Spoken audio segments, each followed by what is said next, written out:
сөзсүз түрдө кылмышка шектүү деген киши, жетекчилер, кызматкерлер кармалмайынча Кыргыз Республикасындагы жарандардын сотторго же болбосо мамлекеттик бийликке болгон ишеними жаралбайт. Эч качан жаралбайт. А ишеним жаралбагандан кийин бизде эч кандай алга жылуу деген болбойт.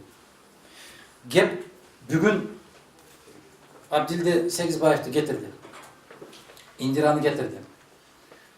Алар кимге кызмат кылды? Бар экенде. Кыргыз конституциясына, кыргыз мыйзамдарына кызмат кылган жок деген маселе болду. Алардын ордуна келген киши жаңы президентке кызмат кылбайт деп ким кепил боло алат ушул жерде тургандарга?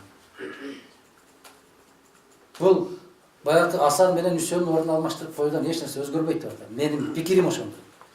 А эгер азыр өзүнүн баш прокурорун коюп, өзүнүн баягы коопсуздук кызматынын жетекчисин коюп алып, эми мени менен күрөшөм дегендерди мен көрсөтөм деген